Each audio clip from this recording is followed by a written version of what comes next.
Bonjour. Bonjour à tous, je me présente Denis Lafay, j'anime le pôle Idées Société de La Tribune. Et j'ai la joie d'accueillir Anne-Sophie Pic, Patrick Martin et Jean Godefroy Desmazières. Merci d'être des nôtres pour parler d'un verbe qui caractérise tout particulièrement les entreprises familiales, qui illustre quelques-unes de leurs richesses, la stabilité, le temps long, l'enracinement, mais qui n'est pas sans piège, nous le verrons. Ce verbe, c'est durer. Durer pour aller plus loin, mais aller plus loin pour faire quoi et à quelles conditions? Durer n'a véritablement de sens que s'il lui est corrélé une finalité, et c'est ce que nous allons explorer ensemble. Laurent, tout à l'heure en introduction, évoquait la nécessité non seulement de grandir, mais de bien grandir. Nous allons voir ensemble ce que signifie bien durer. Anne-Sophie, vous êtes la chef 3 étoiles Michelin mondialement connue de la maison éponyme de Valence. Avec l'ensemble de vos autres établissements, vous cumulez 10 étoiles, de Londres à Megève en passant par Paris, Lausanne et Singapour. Et puisqu'on fait un tour du monde, je signale l'ouverture très récente de votre dernière adresse à l'île Maurice. Vous employez en propre ou via les restaurants que vous pilotez près de 500 collaborateurs, ce qui est considérable. La première table familiale a été créée en 1889 en Ardèche. Votre grand-père André conquiert ses 3 étoiles en 1934. Votre père Jacques poursuit l'aventure en 1956 et vous reprenez l'établissement en 1997. Il n'a plus qu'une étoile, alors il a décliné un petit peu depuis le décès de votre papa, et vous imposer en tant que femme dans ce monde extrêmement masculin était forcément difficile au début. Or, en seulement 10 ans, vous allez reconquérir la récompense suprême. Patrick, vous devancez Anne-Sophie de 60 ans dans la chronologie de l'entrepreneuriat familial. En effet, c'est en 1829 qu'est né dans le département de l'Ain Martin Bélizoux. Vous incarnez la 7e génération du groupe de distribution de produits et services dans les secteurs du bâtiment et de l'industrie, qui cette année va atteindre le milliard d'euros de chiffre d'affaires et approcher les 3000 collaborateurs. Vous êtes également, bien sûr, président délégué du MEDEF, et notre débat profitera de cette double expertise micro et macro, concrète et globale. Enfin, Jean Godefroy, vous êtes avocat spécialisé en fiscalité internationale et des grandes familles. Vous êtes à ce titre directeur général de Fidal, qui possède 90 bureaux en France et produit 290 millions d'euros de chiffre d'affaires. Et le monde des entreprises familiales ne vous est pas étranger à titre personnel, puisque vous occupez la 9e génération d'une famille d'industriels du Nord spécialisée dans le textile. Une première question d'abord à vous, Anne-Sophie et Patrick. Quelle finalité, quel sens donnez-vous au verbe durer? Patrick, en aparté, quand on préparait l'entretien, vous me disiez d'ailleurs préférer le verbe pérenniser au verbe durer. Mais d'abord Anne-Sophie. Bien, avant même de penser à durer, j'ai pensé à sauver, puisque quand je suis revenue dans l'entreprise, mon père est décédé peu de temps après. Et donc, pour durer, il faut déjà à un moment donné sauver et en tout cas réincarner l'entreprise. Donc pour moi, ce mot durer, j'ai envie de dire, je l'ai toujours entendu aussi enfant, parce que finalement, quand on représente la 4e génération d'une famille comme la famille Pic, finalement, on sait qu'il faut durer dans le temps, il faut garder les étoiles, il faut continuer, oui, à pérenniser bien sûr l'entreprise, mais c'est quelque chose qui est en nous en fait, c'est l'ADN total de l'éducation aussi même à l'origine. Pérenniser alors Patrick, plutôt que durer. Oui, on n'est pas là pour faire de la sémantique, mais je trouve que ce terme de durée est un peu statique, un peu conservateur, alors que pour moi, en tout cas, la condition de la pérennité, pour le coup, c'est au contraire l'adaptation, le mouvement, l'anticipation, et qu'à force de vouloir durer, on peut en tout cas risquer de se sédimenter, de se scléroser. Et je pense que dans notre environnement entrepreneurial, on a des exemples, peut-être beaucoup d'exemples qui démontrent qu'à vouloir durer, on finit par sortir du jeu. Première réaction. Deuxième réaction, il ne faut pas que ce soit obsessionnel non plus. Il y a des situations critiques, des opportunités que l'entreprise familiale à sa taille ne sait pas ou ne veut pas saisir. Et donc, il faut exclure aucun scénario. Voilà. Donc, durer, je trouve que c'est un peu restrictif. Jean Godefroy, les entreprises familiales que vous accompagnez, comment s'approprient-elles cet enjeu de durée? Alors j'aime bien le terme de pérenniser aussi de mon côté. Tout d'abord, en fait, en remarquant que cet enjeu de la pérennité, c'est un enjeu qui n'est pas propre aux entreprises familiales. tous les patrons ont cela chevillé au corps, ils ont cette responsabilité de pérenniser leur entreprise. Après, la question se décline différemment lorsqu'il s'agit de pérenniser le lien entre une famille et son entreprise. Et là, il n'y a pas de règle. J'entendais Pierre Gattès tout à l'heure qui en parlait, qui disait mais il y a autant de cas particuliers qu'il y a d'entreprise. Ce qu'on remarque néanmoins, c'est que les patrons familiaux s'y préparent différemment lorsqu'ils sont de la première génération, lorsqu'ils sont les bâtisseurs, et n'ont pas vécu en fait de cas de transmission. Et lorsque ils sont la deuxième, troisième, quatrième génération, et qu'ils savent en fait ce que c'est qu'une transmission d'entreprise, parce qu'ils l'ont vécu, ils l'ont bien vécu ou ils l'ont mal vécu, mais ils l'ont vécu déjà. Et pour ces cas-là, ces entreprises qui ont vécu des transmissions, certains ont la pérennité chevillée au corps et vont jusqu'à, j'ai eu la chance d'accompagner un groupe familial dans ce cadre-là, jusqu'à créer des universités d'été pour former à partir de l'âge de 8-9 ans les jeunes de la famille à devenir actionnaires et peut-être un jour dirigeants. Anne-Sophie, j'ai une question plus spécifique pour vous. La question peut sembler simpliste, mais elle ne l'est peut-être pas tant que ça. Vous allez nous dire si j'ai raison ou si j'ai tort. Une femme, épouse et mère, confère-t-elle à la pérennisation de son entreprise familiale, justement, un sens particulier, une disposition particulière? C'est une très bonne question, bien sûr, parce que je pense que, oui, une femme, déjà, peut donner la vie. Donc, je crois que c'est dans notre ADN de protéger, de sauvegarder. Et finalement, on répercute un peu cette façon d'agir comme une mère dans son entreprise aussi. On protège, on sauvegarde, on emmène, on conseille, on élève, on fait grandir.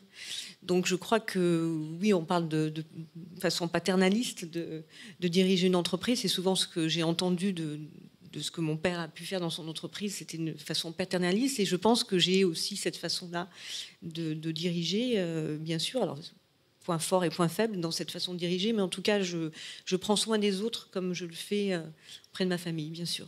Tout à l'heure, nous diffuserons un entretien que j'ai eu avec Nicolas Dufourc, le directeur général de BPI France, qui évoque spontanément le sentiment d'imposture qui peut gagner des héritiers.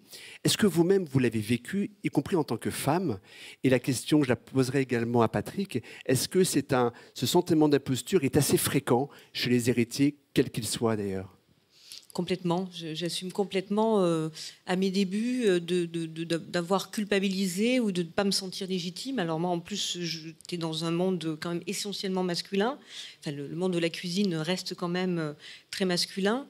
Et j'arrivais en ayant en plus des bagages qui étaient contre-productifs dans ce milieu à ce moment-là. J'avais fait des études, j'avais pas de légitimité. J'étais une autodidacte parfaite, donc double peine pour moi, femme autodidacte. Et bien évidemment, j'ai senti ce manque de légitimité et le regard des autres pesant sur moi, et j'avais peu confiance en moi. Après, cette confiance-là, il faut la gagner, il faut transgresser aussi. Il faut se faire confiance, être intuitif, et puis il faut aussi avoir des gens autour de soi qui croient en nous, parce que sinon c'est terrible. Voilà. Bon, après, c'était des circonstances après le décès de mon père, donc finalement, j'ai porté ce travail-là parce que d'abord j'ai été entourée d'un homme extraordinaire qui est mon mari, qui est David Sinapian. J'ai eu aussi des collaborateurs autour de moi qui ont cru en moi, et ça a porté aussi mon travail. Mais intuitivement, enfin, j'étais aussi dans la bagarre, c'est-à-dire qu'il fallait absolument que je sauve cette entreprise, donc j'avais une raison supplémentaire de me battre. Avant de repasser le micro à Patrick, justement, vous évoquez votre mari, David Sinapian. Comment embarque-t-on son mari qui était extérieur à la famille, qui est extérieur même à l'histoire de la famille, et qui lui-même, d'ailleurs, je le souligne, est issu de la communauté arménienne qui a été déracinée? Comment l'embarque-t-on dans une aventure de famille? Je pense par amour déjà. Je me plais à penser qu'il est revenu travailler dans la maison par amour, parce que de toute façon, il avait quand même temps assez brillant, on va dire, une vie d'entreprise qui pouvait se faire sans la mienne, en fait, sans la nôtre aujourd'hui. Mais il est revenu par amour parce que c'était des moments difficiles, cruciaux pour l'avenir d'entreprise. Et voilà, mais on était tellement jeunes, 21, 22 ans. Donc probablement... c'est l'âge de l'audace, voilà, et des risques. Ce sentiment d'imposture, Patrick, est-ce que vous-même, d'ailleurs, vous l'avez ressenti, vous l'avez éprouvé? Et quand Anne-Sophie évoque la nécessité de transgresser, c'est un verbe qui est cardinal. Hein. Oui, alors il n'y a certainement pas dans ma profession les mêmes possibilités de transgression par l'innovation, le talent, mais c'est très personnel en définitive, hein, cette question. Je veux dire par là que moi j'ai un infini respect et une grande reconnaissance envers mon père, envers tous ceux qui l'ont précédé donc pendant 6 générations, mais je me suis appliqué à ne pas surinterpréter la figure tutélaire du père. Pourquoi ? Parce que d'abord la perfection n'étant pas de ce monde. Mon père avait certainement des défauts que je n'ai pas nécessairement identifiés. Cela dit, avec le recul, avec le décès aussi, on découvre certaines choses et on se dit, tiens, finalement, on se faisait un mythe, on idolâtrait son prédécesseur, ce qui n'est pas toujours le cas, mais c'était mon cas, pour finalement découvrir avec donc un peu de recul que non, il y avait des failles, il y a eu des erreurs, il y a eu des errements. Et donc je crois que c'est important à un moment donné, non pas de tuer le père, mais de s'émanciper de cette pression inconsciente ou consciente d'ailleurs, que les générations précédentes peuvent exercer. Moi, j'ai eu la chance, d'une certaine manière, de naître dans une famille où les 2 branches, finalement, étaient entrepreneuriales. Et du côté de ma mère, il y avait une entreprise qui, d'ailleurs, en son temps, fut beaucoup plus importante que celle que je dirige actuellement. Et je crois pouvoir dire que cette famille, sur le plan entrepreneurial, a périclité, précisément parce qu'il y avait une image tellement tutélaire, tellement emblématique, tellement exagéré de mon grand-père maternel que ça a presque tué la vocation entrepreneuriale de ses 23 petits-enfants, en tout cas 22 d'entre eux. Vous avez l'un et l'autre des enfants, alors qui ne sont pas, ou qui seront peut-être amenés à vous succéder. Plus généralement, la jeunesse que l'on dit, de manière un peu caricaturale d'ailleurs, biberonnée à la culture de l'immédiateté, de la versatilité, de l'insatisfaction. Est-ce que vous pensez qu'elle est sensible, cette jeunesse, justement à l'enjeu que l'on évoque depuis tout à l'heure, cet enjeu de durer, de transmettre et de pérenniser ?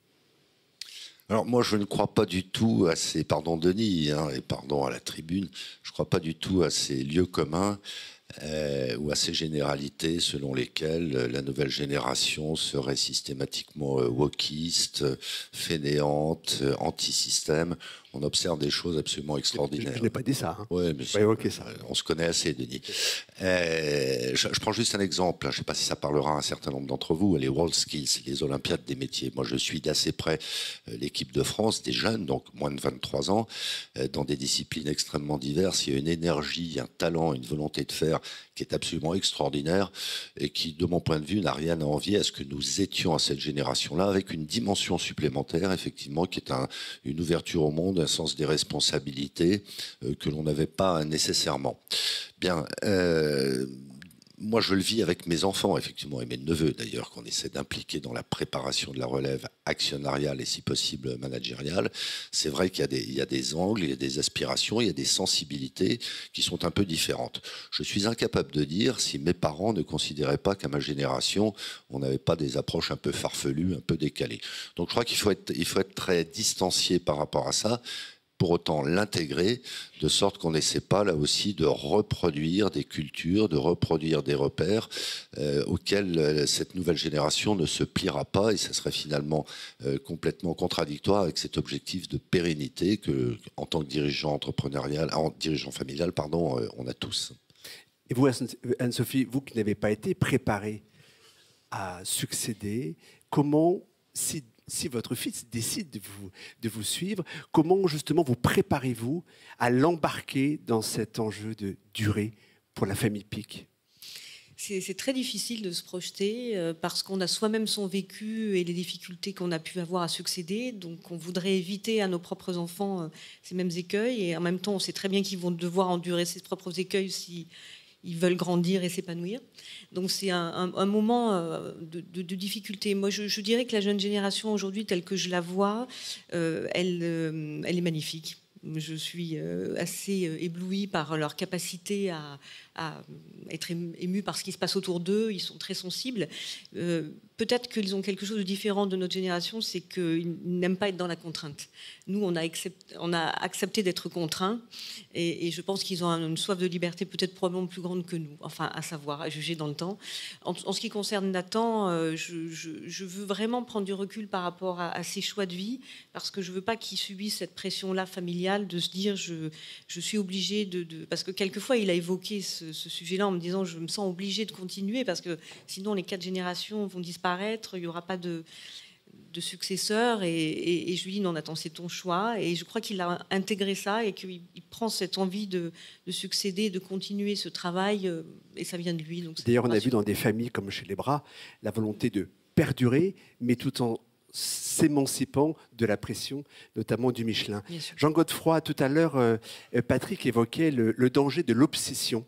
L'obsession qui peut nous détourner de la lucidité, du pragmatisme, et notamment qui détourne des dirigeants d'entreprises familiales de la nécessité de céder, parce que parfois il faut savoir céder une entreprise. C'est un cas de figure que vous rencontrez assez fréquemment?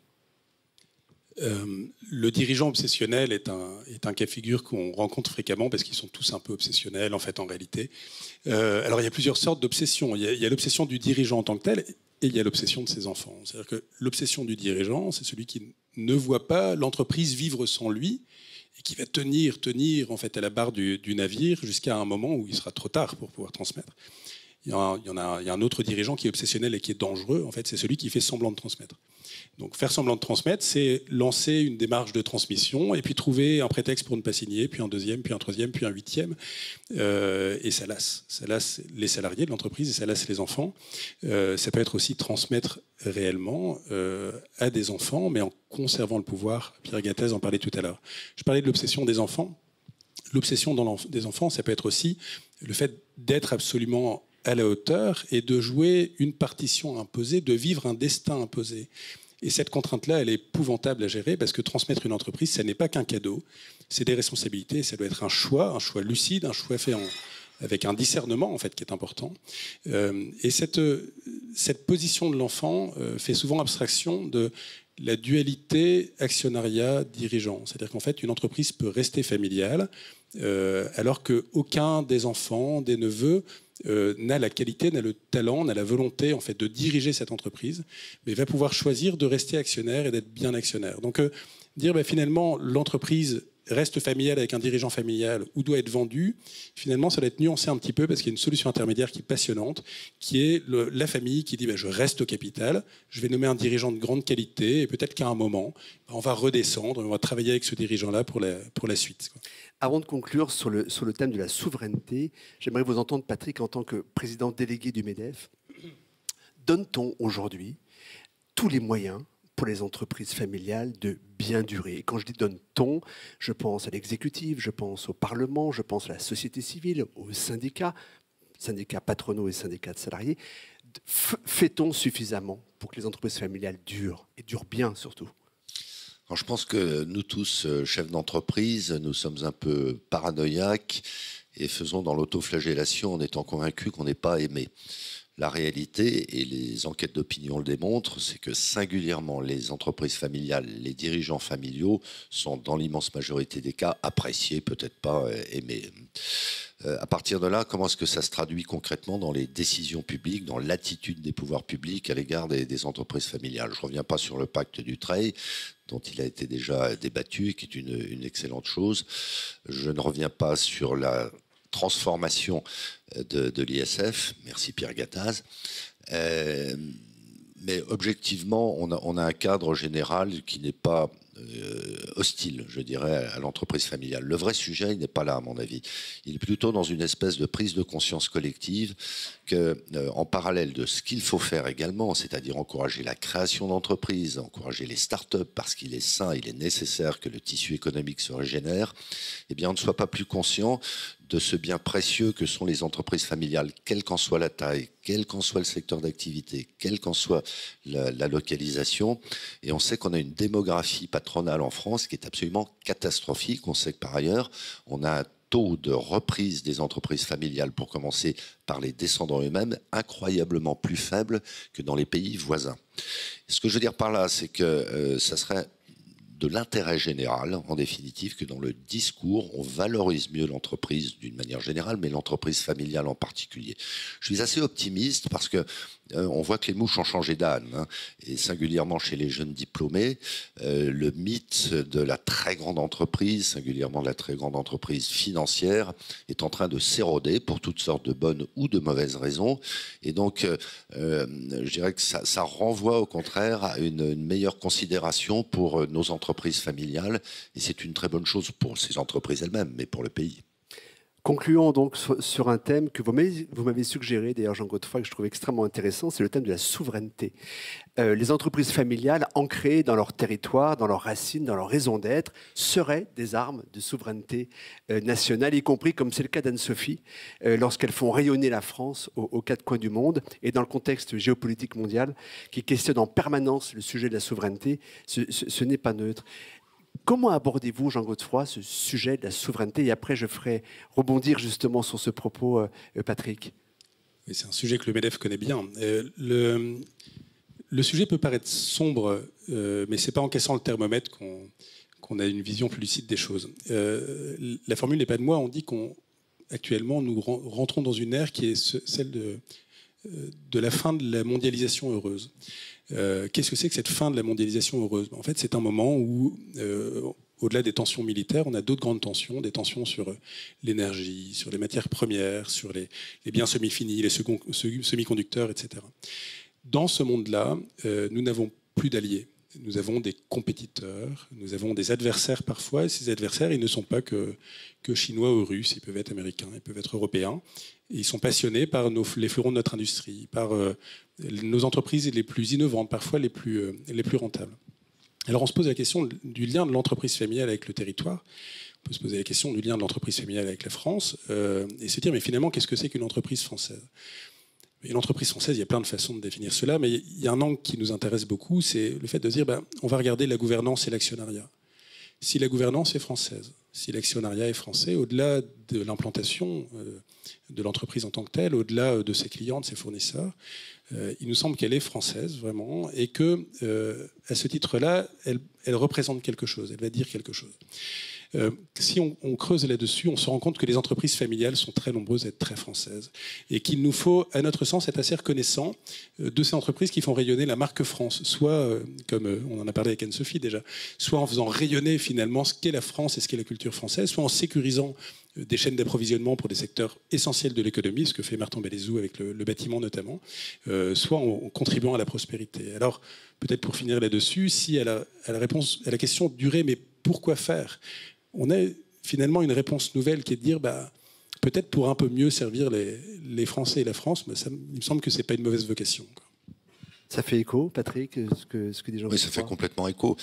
Moi, je me souviens précisément qu'en début 2019, quand avec Geoffroy Roux de Bézieux, on a installé au MEDEF un comité souveraineté et sécurité économique, ça a suscité, y compris dans nos rangs, une forme d'étonnement ou de procès d'intention. Le MEDEF est devenu antilibéral, est devenu souverainiste, même connoté politiquement. C'était absolument pas l'esprit. Malheureusement, les faits nous ont donné raison. Crise Covid, crise énergétique dorénavant, et tutti quanti. Derrière cette notion de souveraineté, le terme peut choquer lui aussi. Je pense qu'on doit avoir un objectif de puissance pour les entreprises, de puissance pour le pays, faute de quoi, y compris nos élus politiques, sont décrédibilisés, on le vit d'une certaine manière. Je suis caricatural, j'en suis conscient dans mon propos, mais on le vit d'une certaine manière actuellement. On voit qu'à l'intérieur même de l'Union européenne, il y a des rapports de force, des rapports de puissance qui sont en train de se réinstaller, qui ne prennent pas, hormis entre la Russie et l'Ukraine, tragiquement, une dimension belliqueuse. Mais il y a une forme de brutalité qui est réapparue sous la pression des événements.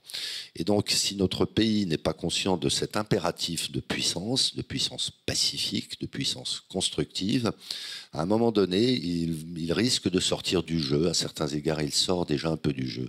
Quand les finances publiques françaises sont altérées comme elles le sont aujourd'hui, quand le tissu économique et entrepreneurial est d'une certaine manière altéré comme il est aujourd'hui, quand on voit le taux de détention du capital des entreprises cotées par des investisseurs étrangers de la même manière qui détiennent la majorité de la dette publique française, on perd en souveraineté, on perd en puissance, et finalement c'est une part de liberté, c'est une part de notre destin qui nous échappe.